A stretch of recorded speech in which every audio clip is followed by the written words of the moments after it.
If you've been running split tests and the results feel more like a coin toss than actual insights, then you're not alone. A lot of teams are experiencing this. And it's not because you're lacking any effort, it's because you're missing these three key pieces to the puzzle. And the good news are that fixing them is surprisingly straightforward. Running split tests can be overwhelming. You set up the test, you launch it, you monitor it, and then you just cross your fingers and wait. And by the end of it, you just end up disappointed and with even more questions that you had before. But what if I told you that mastering split testing comes down to three things?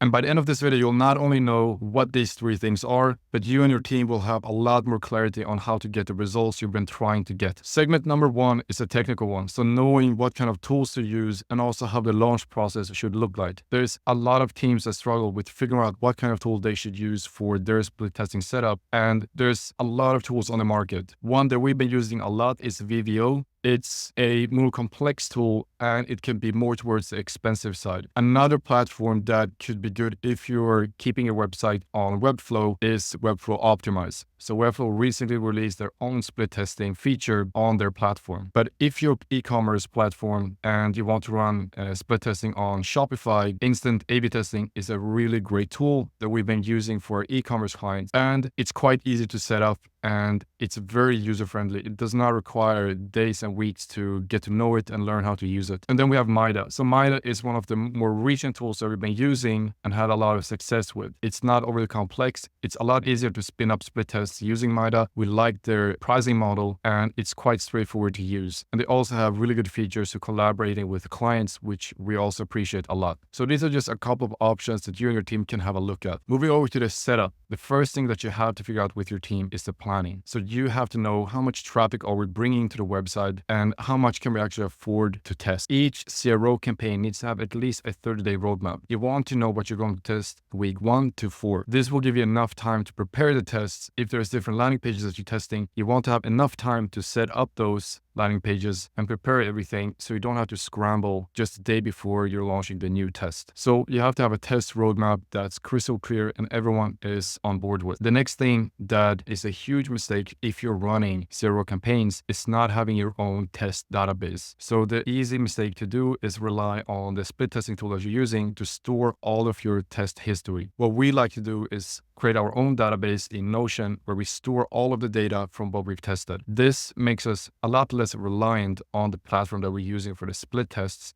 But also as AI is becoming more advanced and we're entering an era of AI agents, when you have your own database of all the tests that you've been running, you can feed this data to an AI and allow the AI to start running your recommendations for what you should test, give you insights into all that data. But relying on an external platform is not a good idea because if you're looking to migrate to another platform and leave your previous one behind, you have a lot more freedom to do so if you have set up and maintain your own test database. Let me move on to the actual setup of the tests. So you need to understand first, what kind of test is it that you want to run? Is it a split URL test where you maybe want to test bigger changes? Two completely different landing pages. One is light mode, one is dark mode. Maybe you're testing a long landing page versus a short landing page. Or if you want to do an A/B test. A/B tests are when you're testing one landing page, but you're just making small modifications on that landing page. Maybe you're changing the copy. Maybe you're adding a banner for an offer. So understanding what kind of test you want to run is also crucial. And then finally, one that a lot of people mess up,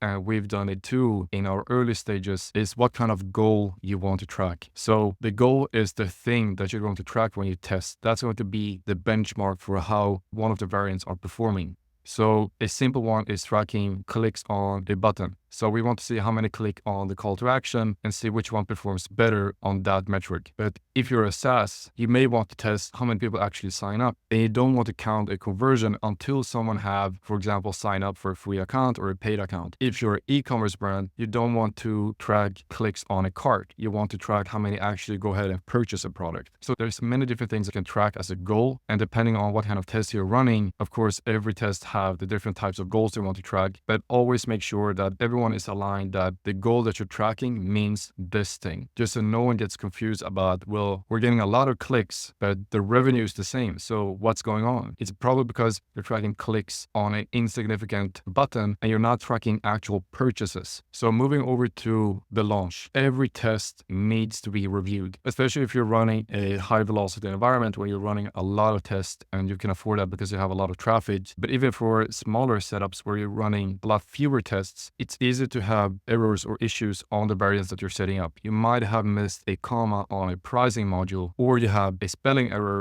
or there could be another technical issue that's going to mess up the testing. So every time you set up a split test, make sure that you or anyone else on the team or multiple people just review the different variants that you're going to run. And most of the tools that offer split testing, they will give you a feature that allows you to preview each of the tests that you're going to run. So variant A versus variant B, or control and then the variant that you're going to test. Moving down to publishing the test. So once you're reviewed, go ahead and publish it and start monitoring right away. So we don't see many people doing this mistake. A lot of people like to watch how the tests are performing, but always keep in mind that when you're launching a test, keep your eyes on the test at first 24 hours, because the last thing that you want is a test that has been running for a week or multiple days without any data being tracked, because you haven't set up the goal to be tracked properly. So you have a technical issue where you wasted ad traffic, or you're maybe even sending visitors to an empty landing page. You might have set up the wrong URL for the variant. So when you publish a test, make sure that you monitor it like an eagle, just to make sure that everything is working as it should. And when you have a clear winner, you want to set that winner as a default, and then you want to launch the new split test right away. And then you rinse and repeat. You just start off the process and do everything over from scratch again. And this is a flywheel of optimizing a website or a page continuously and always staying on top of the conversions. Now moving on to segment 2, which is planning and prioritizing tests. Again, this is a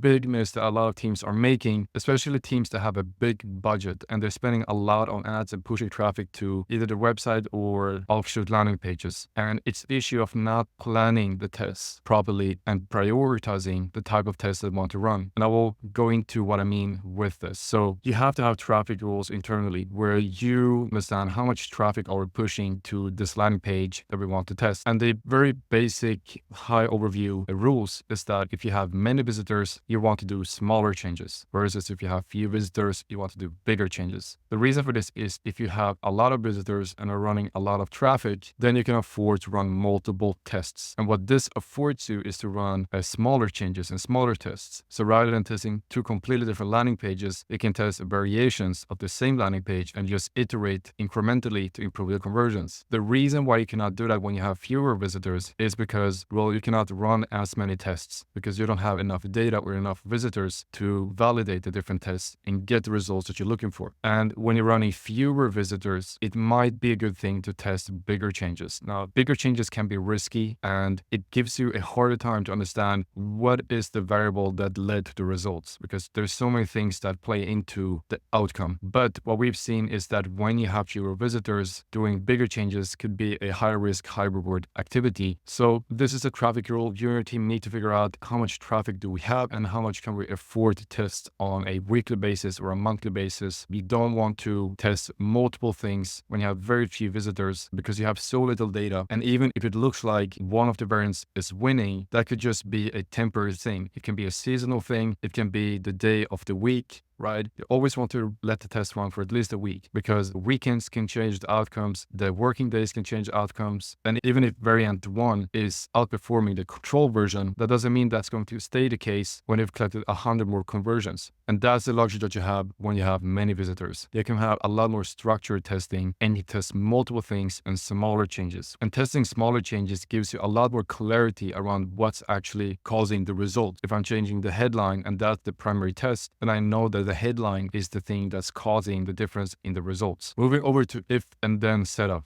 So if you're planning tests 30 days in advance or even 2 months in advance, the only way that you can do this, depending on what kind of setup you want to have, is if this landing page or this variant wins, then run this. However, if not, run this other test. This is important if the tests that you have planned are dependent on the winner of the previous test. And if there's not a need or dependence on the previous test, then of course you don't have to do 2 different offshoots. And the reason why you don't want to perhaps do a 3-month, 4-month, 5-month and beyond split testing roadmap is because it can be very demanding to set up all these different variables, because as you can see, it just multiplies. But this is something that is very important to take into account, because you don't want to plan a linear linear testing roadmap, but then the test number 4, number 5 is very dependent on the results of the test number 3. And now you don't really know what to do anymore, because you either have to change around the tests and replan your entire roadmap, and it becomes a big hassle. So just keep this in mind when you're planning your tests. And finally, the database. So just like I mentioned in segment 1, you want to build your own database. And I'm going to show you an idea of what kind of columns and what data you want to collect. So of course, you want to log all the data that you're collecting in your own custom database, whether that is in Google Sheets, Airtable, Notion, something that you own and you have control over. So you want to track what you tested. Could be the name, short LP versus tall LP. Feel free to have a column that's called description, and you can add more context to that column. You also want to log the hypothesis. So why did you choose to test what you tested, right? What was behind the idea? So an hypothesis could be, we think that this landing page is very long, which causes people to get bored and bounce out of the landing page and not really convert. That could be an hypothesis for why we decided to go with this test. So you always want to add that when you're setting up a test, and this should be the core of every test that you plan. And we also want to make sure that we log the winner, of course. What was the winner? The theory behind the results. So you want to also have an understanding, brainstorm with your team or do it yourself, figure out, why do I think that the winner was a winner? But why do I think that the loser lost? Make sure that you track that too. You want to track how long the test was running. This is also very important information, and the number of visitors that the test gathered. And finally, the amount of conversions. So how many conversions did variant 1 get versus the control? This is also very important information. And this is a snippet of what you can do with your database.